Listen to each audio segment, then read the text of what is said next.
In this video collaboration, we're going to be looking at the Soviet soldiers' experience. So, as World War II moved to the Eastern Front, the Red Army would need to overcome significant logistical and strategic hurdles to fend off the invading Wehrmacht. With the launch of Operation Barbarossa on 22 June 1941, the Wehrmacht achieved a near complete tactical surprise. Through this surprise invasion, the Wehrmacht was able to exploit the weaknesses that were present in the Red Army, namely technological inferiority, the ineptitude of the Soviet military leadership, and low morale within the Red Army. In the first few days of the invasion, the Luftwaffe established complete air superiority as Soviet air bases were heavily bombarded and as many as 2,000 Soviet planes were destroyed. The Wehrmacht, paired with Panzer Corps, were able to cover large swaths of land and were opposed by Soviet field armies with little to no mechanization or means of transportation, resulting in quickly overrun positions for the Wehrmacht. By September 1941, the Soviets had lost over 2.05 million men, 70 to 80% of whom were taken POWs. Some soldiers quickly lost faith in their commanders. Throughout 1937 and 1938, Stalin, a very untrusting individual, purged approximately 35,000 officers from the Red Army. The USSR was left with undeserving and inexperienced high-ranking officers to fill these positions. The Soviet military command was clearly unready for war and lacked experienced leadership at top positions. For many within the Soviet Union, the arrival of the Wehrmacht was met with warm welcome. The Germans were seen as liberators of conquered Soviet lands and received support from local populations. Not only did Soviet citizens have a mistrust of the regime, but so did the soldiers within the Red Army. Numerous anti-Soviet partisan groups sprouted up across the Soviet Union. These groups infiltrated the ranks of the Red Army, leading many Soviet soldiers to question the legitimacy of the regime and the place of communism.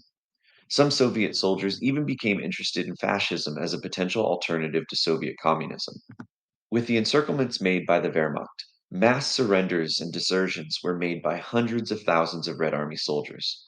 As a response to this, Stalin issued Order Number 270, which essentially made surrender, retreat, or similar actions treasonous against the Soviet Union. With morale waning and bordering on the brink of despair, Soviet soldiers were fighting for their own survival from friend and foe alike. This next section will describe the four main groups of Eastern European people that would be subjected to German war crimes. In May of 1941, 1 month before the launch of Operation Barbarossa, the German High Command issued the Barbarossa Decree. This decree would decriminalize any crime against humanity that took place on the Eastern Front. Exempt from trial and without any real consequences for their actions, German soldiers could essentially do whatever they wanted to whomever they wanted.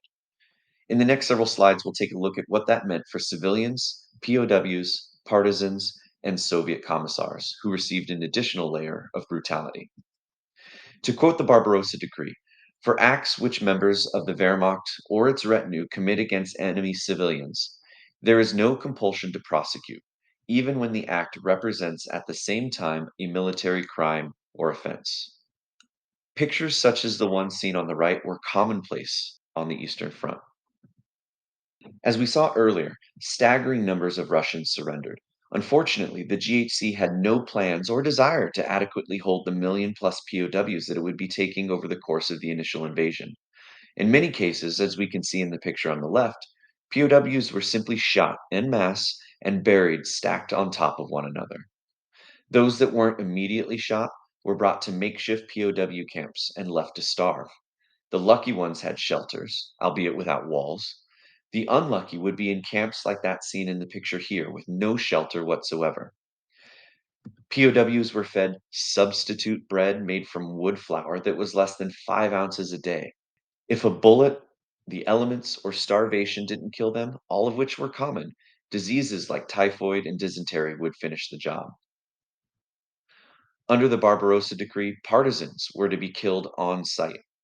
Partisan actions would lead to quote, collective drastic action, end quote, by the Wehrmacht, quote, taken immediately against communities, end quote, from which the attack was launched. The Germans had no problem laying waste to thousands of people in retaliation for these attacks. The Commissar Order of June 1941 declared that where commissars are concerned, international law is basically wrong. Commissars allegedly were the cause of, quote, barbaric Asiatic methods of warfare, end quote, and so severe actions must be taken against them. They were to be separated from the regular POWs and were to, quote, be finished off. Not that regular Russian POWs received humane treatment, but commissars received none of the traditional protections that POWs would normally receive. As we wrap up this section, I want to leave you with this graphic to illustrate the level of complicity that Germans had in the war crimes committed in the East. Of course, it starts with the GHQ and works down to the SS, Gestapo, and rank and file who regularly carried out these orders. But we must remember, as Professor Benkert has pointed out, that the common Wehrmacht soldier in many cases was just as complicit in the execution of these crimes.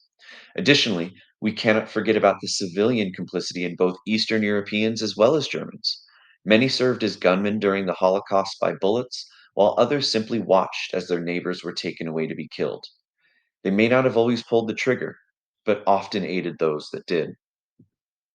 In this section, we're going to be focusing specifically on the soldiers' experience on the Eastern Front. Daily life at the front for many Red Army soldiers was harsh. Many soldiers slept in trenches, city ruins, or open fields with just an overcoat to serve as their pillow or cover. Food rations were often scarce. Soldiers often shared foraged resources from their surroundings. As the German forces retreated westward, there were rumors that circulated that there were poisoned water wells and food sources. Life was not always gloomy for the men and women of the Red Army. They'd occasionally organize dances, play music, or sing together to help lighten the mood. Both men and women cared for soldiers injured in the war. Many times, the number of cases overwhelmed the surgical staff, so nurses had to take over as surgeons while being given instructions as they operated. Surgeries would run all day and all night in an almost assembly line fashion, even under heavy bombardment. Supplies of blood for transfusion ran out quickly, and unit deliveries would often be delayed. As a result, doctors and nurses would then have to donate their own blood to help save soldiers on the operating table. By the spring of 1942, the Red Army mobilized women in many different roles. These roles included medical professionals, interpreters, mechanics, paratroopers, and even snipers, as we see in the picture. The Soviet Union was the only country during World War II who had women serving in combat positions. Some women were as young as 16 or 17, and nearly 500,000 women would serve, and approximately 20,000 were Jewish. Around 450,000 total Jewish people served in the Red Army during the war, with many serving as commissars. Since they were fighting for a common cause, Jewish soldiers often did not experience anti Semitism from their comrades. Nearly 32,000 Jewish Red Army soldiers received the highest honor of Hero of the Soviet Union. Lithuanian Wolf Vilensky would receive the Hero of the Soviet Union award after stopping a German offensive in Klupeta. Another notable recipient of the same honor was Ukrainian-born Polina Gelman. She set a record for performing 18 sorties in one night, leading to 857 total combat flights.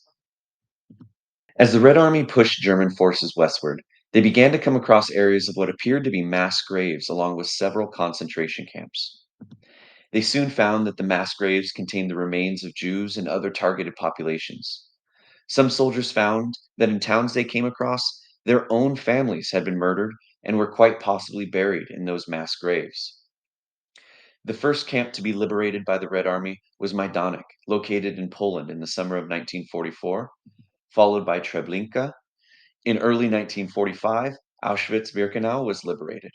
Soldiers set up bathing stations and food tents. Cooks were under strict orders to provide small portions of food for the survivors as their bodies would not be able to handle regular meals. Many more camps would be liberated by the Allied forces. Thank you.